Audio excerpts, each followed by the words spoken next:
ونحن على ذلك لمن الشاهدين والشاكرين والذاكرين والصابرين والحمد لله رب العالمين. قال الله تبارك وتعالى في شأن حبيبه المصطفى ورسوله المجتبى صلى الله تعالى عليه وسلم: إن الله وملائكته يصلون على النبي يا أيها الذين آمنوا صلوا عليه وسلموا تسليما. اللهم صل على سيدنا شفيعنا مولانا محمد كما تحب وترضى أن تصلي عليه صلى الله تعالى عليه وسلم.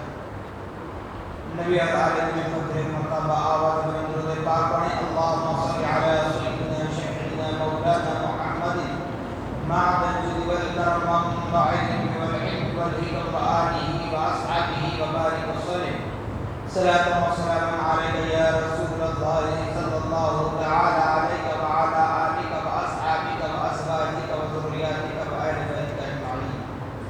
سبحان ربك رب العزة عما يصفون وسلام على المرسلين والحمد لله رب العالمين. الحمدللہ، تمام تعریفیں اس ذات اقدس کے لیے ہیں جو سارے عالموں کا پروردگار ہے، جس نے ساری کائنات کو پیدا فرمایا، ساری کائنات کو روزی دے رہا ہے، میدان محشر کا مالک و مختار ہے۔ یقیناً اس خدا رب ذوالجلال کا بڑا ہی شکر احسان عظیم ہے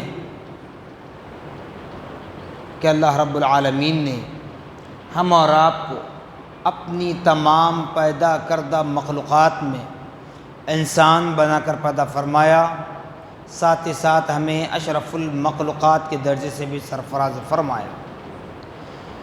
اللہ جل جلالہ عما نوالہ کا بڑا ہی شکر احسان عظیم ہے کہ رب کعبہ نے ہم اور آپ کو اپنے نبی مکرم رسول محتشم حضرت محمد مصطفیٰ احمد مجتبی صلی اللہ تعالی علیہ وسلم کی امت بابرکت میں پیدا ہونے کا اعزاز بخشا۔ معزز سامعین محترم، جیسا کہ رب تبارک و تعالی اپنے کلام مجید قرآن پاک میں ارشاد فرماتا ہے: لَإِن شَكَرْتُمْ لَأَزِيدَنَّكُمْ، کہ اے میرے بندو، اگر تم میری دی ہوئی نعمتوں پر شکر بجا لاؤ گے تو میں تمہاری نعمتوں میں اور بھی اضافہ کروں گا۔ لَإِن شَكَرْتُمْ لَأَزِيدَنَّكُمْ وَلَئِن كَفَرْتُمْ، چونکہ انسان کو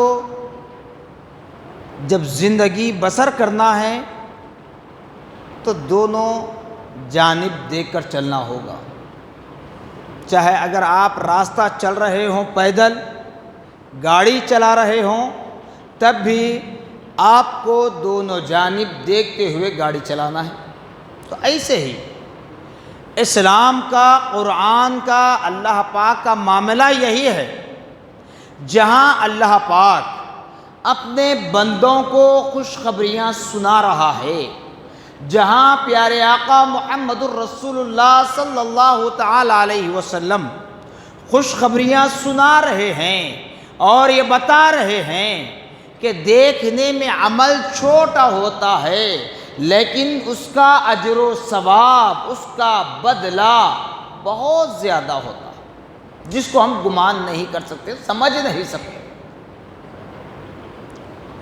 جیسے کہ عام طور پر ہوتا یہ ہے کہ نماز کا بدلہ جنت، روزے کا بدلہ جنت، زکوٰۃ کا بدلہ جنت، حج کا بدلہ جنت، قربانی کا بدلہ جنت، ماں باپ کی خدمت کا بدلہ جنت، یہ سب چیزیں جب سنائی جاتی ہیں تب شیطان ہمارے اندر داخل ہو جاتا ہے۔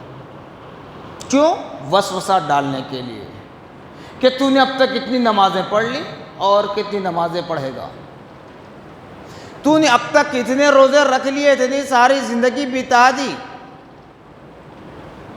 اگر یہ بات بتا دوں، جیسے قرآن پاک میں وہ یزکیہم جو لفظ ہے، جس کو کہتے ہیں تزکیہ نفس۔ پیران طریقت کی اصطلاح میں اگر پڑھیں گے، یعنی جو پیر ہوتے ہیں کسی سلسلے کے ہوں، ان کی اصطلاح میں اگر دیکھیں گے تو اس کو کہتے ہیں تصوف۔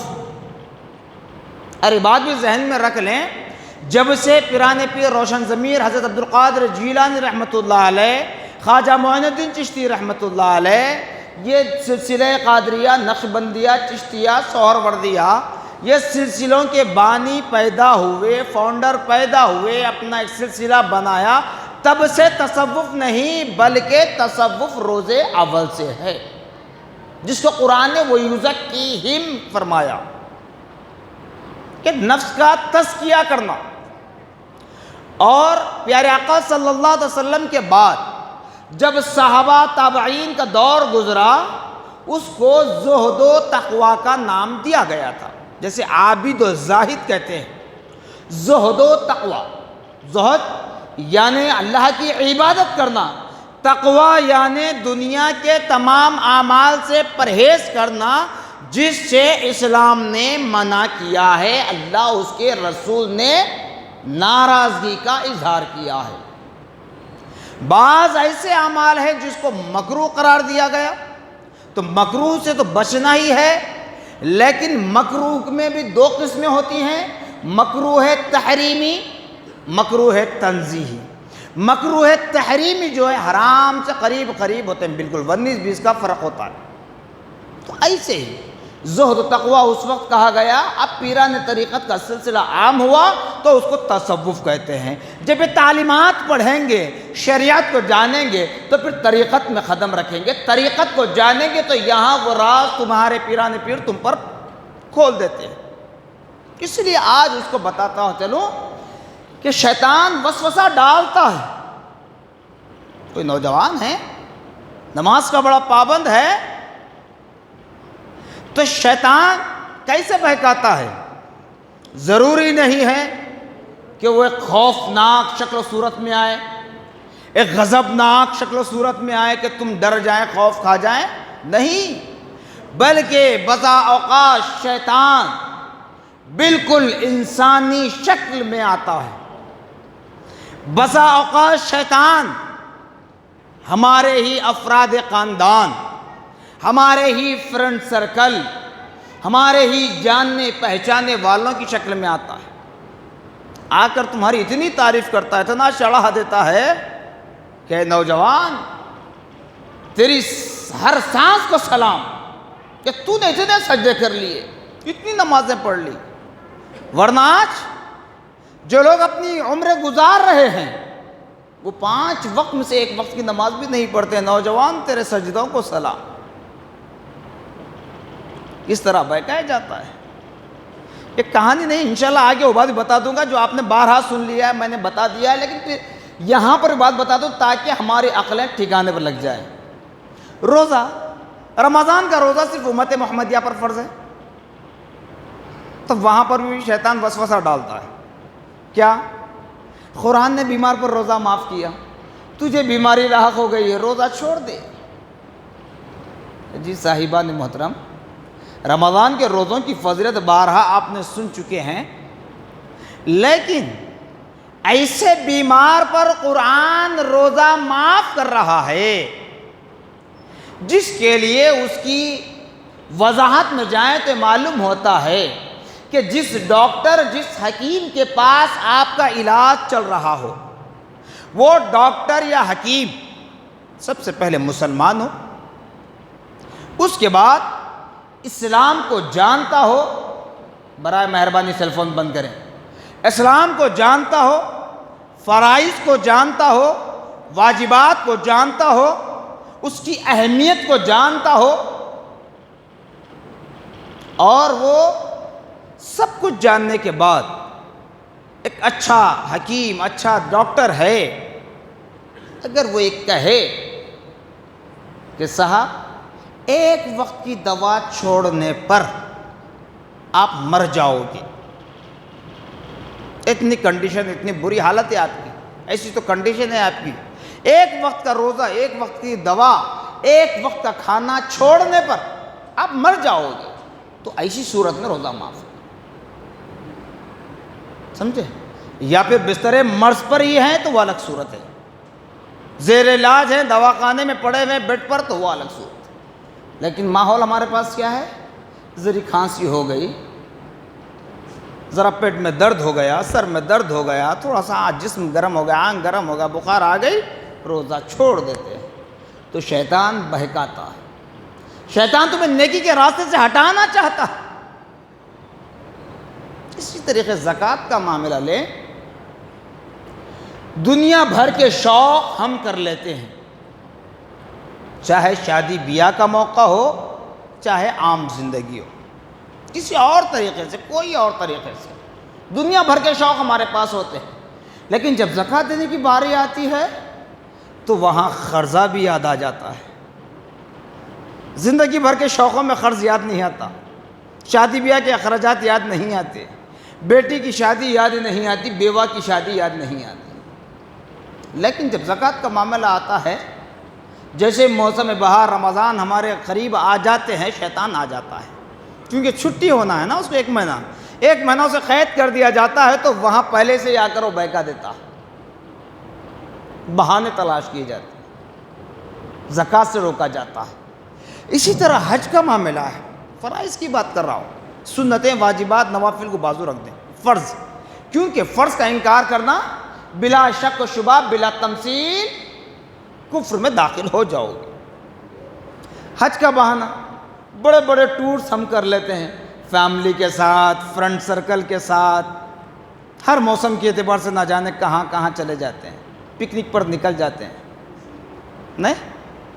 لیکن حج کے لیے اتنا پیسہ خرچہ کرنا، اتنا پیسہ خرچہ کرنا، اتنے دن باہر رہنا گھر سے، یہ سب فکر ہوتی ہے۔ تو سب کیا ہے صاحب؟ یہ شیطان وسوسہ ڈالتا ہے، یہ شیطان وسوسہ ڈالتا ہے، تو ان چیزوں سے دور رہنا ہے۔ تبھی تو قرآن یہی کہہ رہا ہے، لَإِن شَكَرْتُمْ لَأَزِيدَنَّكُمْ، کہ اے بندگان خدا، اگر تم رب کی نعمتوں پر شکر بجا لاؤ گے تو اللہ پاک تمہاری نعمتوں میں اور بھی اضافہ کرے گا۔ غریب ہے، غربت کا مارا ہے، ایسا نہیں کہ 24 گھنٹے بازار میں کھڑے رہ کر کاروبار کریں۔ ارے اللہ کا گھر، اللہ کا در وہ ہے جہاں امیر اور غریب سب کو نوازا جاتا ہے۔ جتنے اخلاص سے تم خدا کو یاد کرو، جتنے اخلاص کے ساتھ خدا کی بارگاہ میں سجدہ ریز ہو جاؤ، اتنا ہی تمہاری نیتوں کو دیکھ کر، تمہاری نیتوں کے اعتبار سے اللہ پاک نوازنے کا وعدہ فرمایا ہے، دینے کا وعدہ فرمایا ہے۔ بتاؤں وہ بات بھی، یوں تو اللہ پاک ہم نہ مانگے تب بھی دیتا ہے، ہم نہ مانگے تب بھی دیتا ہے، کیوں کہ اللہ پاک نے وعدہ فرمایا ہے، اے بندے تجھے پیدا کر رہا ہوں تو تیرے ساتھ تیرا رزق بھی پیدا کیا جا رہا ہے۔ اب بتاؤ، پیدا ہوتے ہی کوئی کھانا کھائے گا؟ پیدا ہوتے ہی کوئی روٹی کھائے گا؟ نہیں، پھر اس کی غذا کیا ہے؟ رزق ہمارے پاس ایک ہی لفظ ہے کہ کھانا، روٹی، جی؟ ارے جب تک پیدا نہیں ہوا تب تک ماں کی چھاتی میں دودھ نہیں، جب پیدا ہوتا ہے کن فیکن پلک جھپکنے کی دیر میں ماں کی چھاتی میں دودھ آ جاتا ہے تاکہ اس نو مولود کی غذا بن جائے۔ تب اس سے اندازہ کیجئے اللہ پاک ہم پر کتنا مہربان ہے۔ تو اللہ نے وعدہ کیا کہ میں تجھ کو پیدا کر رہا ہوں، اے بندے تیرے ساتھ تیرے رزق کو بھی پیدا کر رہا ہوں، اور اللہ نے یہی کہا میں رزق تجھے دیتا رہوں گا چاہے تو حرام کاری میں مبتلا ہو جائے۔ کیوں؟ روزے اول سے تیری روح قبض ہونے تک تجھ کو رزق دیا جائے گا، چاہے تو کوئی بھی عمل کر لے۔ اگر عمل صالحہ کرے گا تو تیری نعمتوں میں اضافہ ہوتا رہے گا، جن نعمتوں سے تو اپنے ماں باپ کی بھی کفالت کر پائے گا، اپنے بال بچوں کی بھی کفالت کر پائے گا، بلکہ تیرے بعد تیری نسلیں بھی کھاتی رہیں گی۔ اگر ان تمام باتوں کو سننے کے بعد بھی مجھ جیسا گنہگار اگر یہ کہے کہ میں سخت دھوپ میں کھڑے رہ کر کام کرتا ہوں، سخت سردی میں کھڑے رہ کر کام کرتا ہوں، بارش میں بھیگتا ہوا کام کرتا ہوں تاکہ میں اپنی بیوی بچوں کو پال سکوں، میں اپنے بوڑھے ماں باپ کی خدمت کر سکوں، کوئی کرے یا نہ کرے، کوئی محنت کرے یا نہ کرے، وہ دینے کا وعدہ کیا ہے۔ لیکن ساتھ یہ سن لیں، اللہ نے رزق دینے کا وعدہ کیا ہے، دے رہا ہے، دیتا رہے گا، لیکن جب اللہ ناراض ہو جائے تو کیا کرے گا؟ مجھ جیسا گناہگار جب گناہ میں ملوث ہو جائے، اگر کوئی غلط کام میں کر لوں، باپ زندہ ہے تو باپ، ماں زندہ ہے تو ماں، یا بڑے بھائی بہن زندہ ہیں تو وہ، اب جیسا کہ میرے والد نہیں ہیں، اگر میں غلط کام کر دوں تو میری ماں ناراض ہو جائے، یقیناً ہو جاتی ہے۔ تو کیا ہوتا ہے جب ماں ناراض ہو جائے تو ماں کا لاڑ و پیار نہیں مل سکتا، ملتا ہے لیکن اتنا نہیں ملتا، کچھ کمی آ جاتی ہے۔ مگر اللہ جب ہم سے ناراض ہوتا ہے نا، اللہ نے فرمایا ہے بندے جب تمہارے اعمال کی بدولت تم سے ناراض ہو جاؤں تو تمہارے رزق کو نہیں روکوں گا، تمہیں بھوکا نہیں سلاؤں گا، اس حالت میں بھی تمہیں کھانا دوں گا، رزق دوں گا، برکت دوں گا۔ پھر چھینے کا کیا؟ ناراضگی کا مسئلہ کیا ہے، حل کیا ہے؟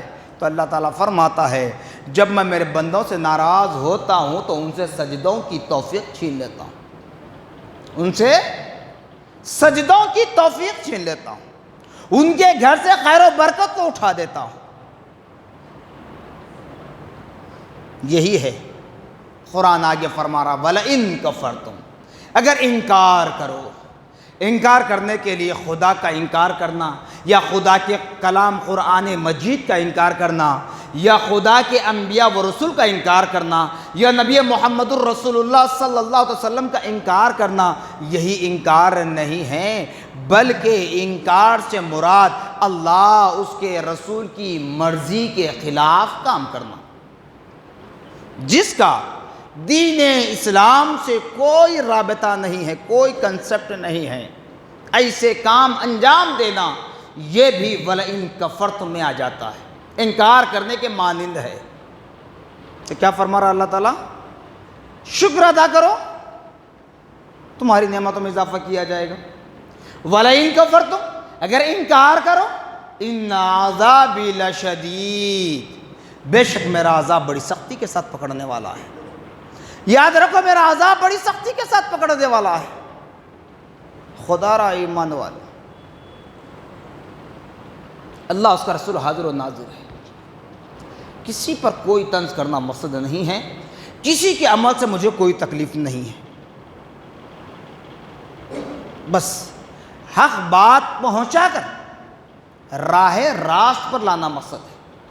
جیسے گزشتہ جمعہ آپ سے میں نے کہا تھا، سال نو کے موقع پر جو جشن مناتے ہیں آپ، یہی کہتے ہیں کہ مولانا ابھی تو ہم جوان ہیں، جی میں نے جو الفاظ کہا اس کو ریپیٹ کرتا ہوں کیونکہ ایک اور موقع آ رہا ہے، غالباً آنے والا جمعہ ہے، اس لیے آج ہی بول رہا ہوں۔ یہی کہیں گے نا کہ نوجوانی کی عمر ہے، ہمیں ذرا کچھ عائش کر لینے دو، ہم کو کیوں کہہ رہے ہو کہ ایسا ہوگا ویسا ہوگا؟ میں نہیں کہہ رہا ہوں، میں نہیں کہہ رہا ہوں، بلکہ قرآن کہہ رہا وَلَئِن كَفَرْتُم، اگر انکار کرو تو خدا کے عذاب کا انتظار کر لینا، نوجوانی کی عمر ہو یا کوئی اور عمر ہو، چاہے مرد ہو یا عورت، چونکہ میدان محشر میں کون ساتھ دے گا؟ بتائیے، میدان محشر میں کون ساتھ دے گا؟ وہاں سب زندہ ہوں گے، ماں کے سامنے بیٹی ہوگی، باپ کے سامنے بیٹا ہوگا۔ دنیا میں اگر اولاد کو تکلیف ہو، بچپن میں نہیں 55 سال کی عمر میں بھی اگر اولاد پہنچ جائے، اس کے ماں باپ بوڑھے زندہ ہو، اگر وہ تکلیف میں ہو، بیمار ہو، بستر مرض پر ہو، وہ اپنی علالت کے بعد بھی، اپنے بڑھاپے کے بعد بھی اپنی اولاد کی تڑپ کو دیکھ کر برداشت نہیں کرتے، جبکہ اس کی بیوی بھی ہے، اس کے بچے بھی ہیں، لیکن ضعیف والدین کو 55 سال کی عمر میں بھی اولاد کی تڑپ ضرور ہوتی ہے، مگر ہم ان چیزوں کو بھول بیٹھتے ہیں، یہی سوچتے ہیں کہ ابھی ہمیں کیا ہوا، بال کالے ہیں، جب سفید ہو جائیں گے تب دیکھا جائے گا۔ بھائی میں نے بارہا کہا تو کس کو گارنٹی ہے کون کب مرے گا؟ پتہ ہے کسی کو؟ بتاؤں آپ کے سامنے پکار رہا ہوں، بول رہا ہوں، اگر میں یہاں سے ہٹنے کے ساتھ ہی یا بلکہ کھڑا اگر میری روح قبض ہو جائے تو کیا کرو گے؟ کیا کر لو گے؟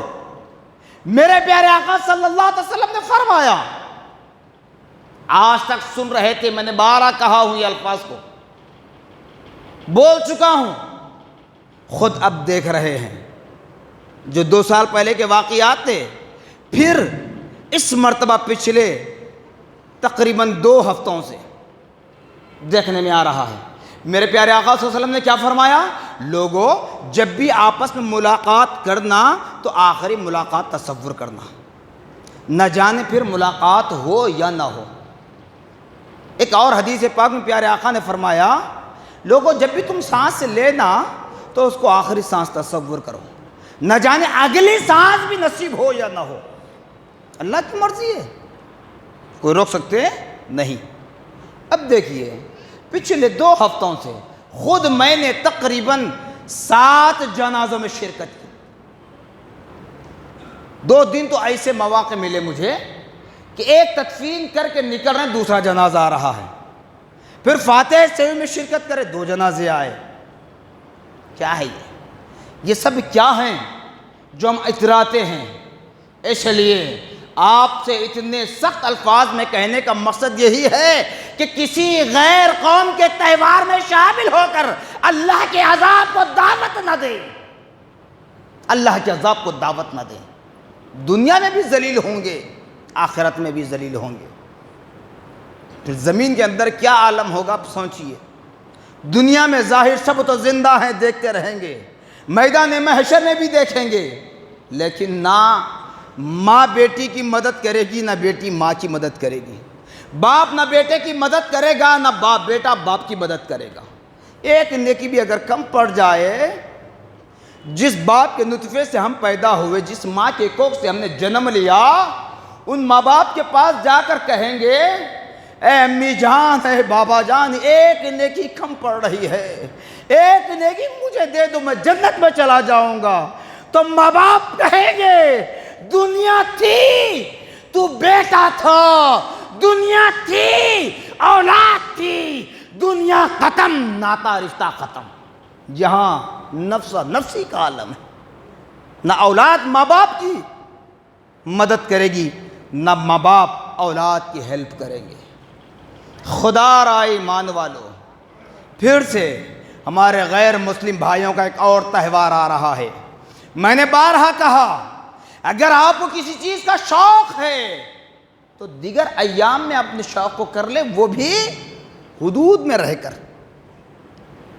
پتنگ اڑاتے ہیں، پتنگوں کی عید آ رہی ہے نا غیر مسلم بھائیوں کی، اس کے بعد میں نہیں کہوں گا انشاءاللہ، آپ کی مرضی، آنے والے دنوں میں کیا کر لیں آپ۔ جس طرح پتنگ پلاتے ہو، دیکھنے میں یہ آتا ہے، چاہے برا کہیں بھلا کہیں، میں تو کھل کر بولنے والا ہوں، مسلمان گھرانوں میں ڈی جے لگائے جاتے ہیں، ڈیگ لگائے جاتے ہیں، رات کا اندھیرا بھی چھا جاتا ہے، وہ ڈیگ لگا کر ناچتے ہوئے گانے لگا کر پتنگ اڑاتے ہیں۔ سوچئے زندگی کی پتنگ کیسے اڑے گی؟ کھینچ مارتے ہیں نا، کسی اور کی پتنگ کو کاٹ کر خوش ہوتے ہیں، غیر مسلم بھائیوں کے تہوار میں شامل ہوتے ہیں، یہ اللہ کے عذاب کو دعوت دینا ہے۔ اگر آپ کو پتنگ اڑانے کا شوق ہے تو جائیے کھلے میدانوں میں جا کر نیچے کھڑے رہ کر اڑائیے، دیگر ایام میں، ان تہوار کے دن نہیں، تہوار کے ان دنوں میں نہیں۔ آپ نے سنا ہوگا، دیکھا ہوگا، کئی وقت ہر سال کم سے کم اس عید کے موقع پر 8-10 موت ہوتی ہے، سوشل میڈیا پر آتا ہے۔ اس پتنگ کو لوٹنے کے لیے جاتے ہیں، بچے چڑھتے ہیں، اوپر سے گر جاتے ہیں، جی اوپر سے گر جاتے ہیں۔ 2-3 واقعات تو ہم نے ایسے بھی دیکھے سوشل میڈیا پر کہ بچہ اوپر سے پتنگ لوٹنے کے لیے بھاگا، بے راہ روی میں بھاگ رہا ہے، غشی طاری ہو گئی یا آنکھ بند ہو گئی، راستہ نہیں دکھا، وہ پتنگ لوٹنے کی چکر میں کیا ہوا نہیں معلوم۔ لیکن جیسے ہی گرا تو جو سلاخیں ہوتی ہیں نا اوپر ٹریس پہ جو سلاخیں چھوڑتے ہیں، ان سلاخوں پر اوندے جب گرتا ہے تو فوراً پیٹ کے اندر دھس کے باہر نکلتے ہیں، اسپاٹ پر وہ مر جاتا ہے۔ کیا فائدہ بتائیے؟ ماں باپ کو تکلیف تو دیا ہے نا تم نے، مرنا تو ایک دن ہے، اگرچہ کہ ان کی موت اسی طرح لکھی ہوئی ہے تو اسی طرح ہوگی، لیکن احتیاط بھی تو ضروری ہے نا۔ یہ سب نقصان کس کا؟ اور مرنے کے بعد خدا کو جواب بھی دینا ہے۔ اسی لیے خدا را اپنے بچوں کی تربیت کریں، اپنے بچوں کی تربیت کریں، خدا را نہیں تو پھر ایسے ہی بگڑتے ہوئی زندگی اگر گزار لو تو ایک بات یاد رکھ لیں، بچوں کو اچھے سے اچھا کھلانا، اچھے سے اچھا پہنانا، ان کے شوقوں کو پورا کرنا، یہ ماں باپ کی ذمہ داری صرف اتنی نہیں ہے۔ اولاد جب بروز محشر حساب کتاب کے لیے کھڑی ہوگی نا، چھوٹے بچے ہیں یہ جب بڑے ہو جائیں گے، ان چھوٹے معصوم بچوں کو ہم لاڑ و پیار میں پالتے رہیں گے، ان کی کفالت کرتے رہیں گے، ان کی خواہشات کو پورا کرتے رہیں گے، صحیح تربیت نہیں کریں گے تو جوانی کی عمر بھی ویسے ہی گزر جائے گی۔ جب وہ انتقال کر جائے، عذاب قبر کیا ہوتا ہے اسے ہی کو معلوم ہوگا۔ میدان محشر جب کھڑے ہوں گے حساب و کتاب کے لیے تو یہ نونہال نسلیں اللہ سے کہیں گے، مولا ہمارے ماں باپ نے ہم کو صحیح تربیت نہیں دی تھی، ہمارے ماں باپ نے دین اسلام کی تعلیم سے میں آگاہ نہیں کیا تھا، مولا ہمارے ماں باپ اگر دین اسلام کی تھوڑی سی بھی اگر تعلیم دے دیتے، بنیادی تعلیم بھی دے دیتے، ہمارا فاؤنڈیشن صحیح کرتے تو شاید ہم اس راستے پر نہیں آتے، مولا ہمارے ذمہ دار یہ ہیں۔ تو اللہ فرمائے گا، اے فرشتوں فلاں کے ماں باپ کو گھسیٹ کر لایا جائے۔ جب فرشتے گھسیٹ کر لائیں گے جہنم میں منہ کے بل ڈھکیلا جائے گا، اس وقت کیا کہو گے؟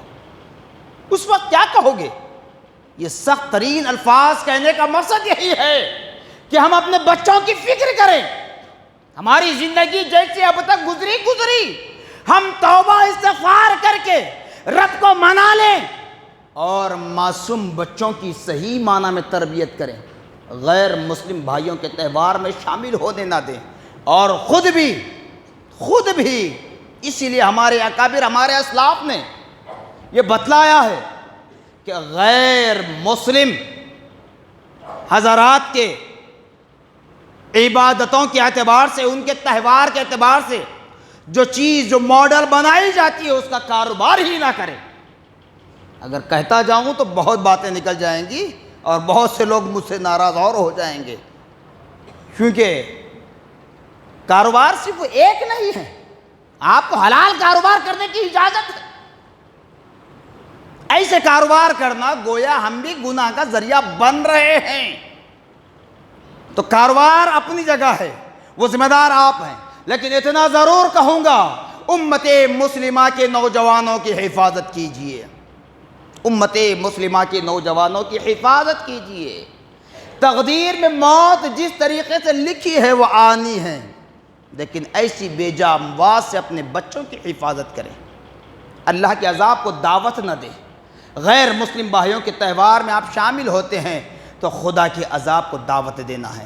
اسی لیے قرآن کہہ رہا ہے لَئِن شَكَرْتُمْ لَأَزِيدَنَّكُمْ، اگر تم میری نعمتوں پر شکر بجا لاؤ گے تو تمہاری نعمتوں میں اضافہ کیا جائے گا، وَلَئِن كَفَرْتُمْ إِنَّ عَذَابِي لَشَدِيدٌ، اگر میری نعمتوں کا انکار کر بیٹھو۔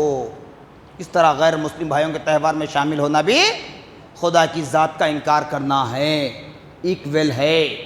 انکار کرو تو اللہ کے عذاب کا انتظار کرو جو میدان محشر میں بڑی سختی کے ساتھ پکڑنے والا ہے۔ جزاکم اللہ خیرا جزا، وآخر دعوانا الحمدللہ رب العالمین۔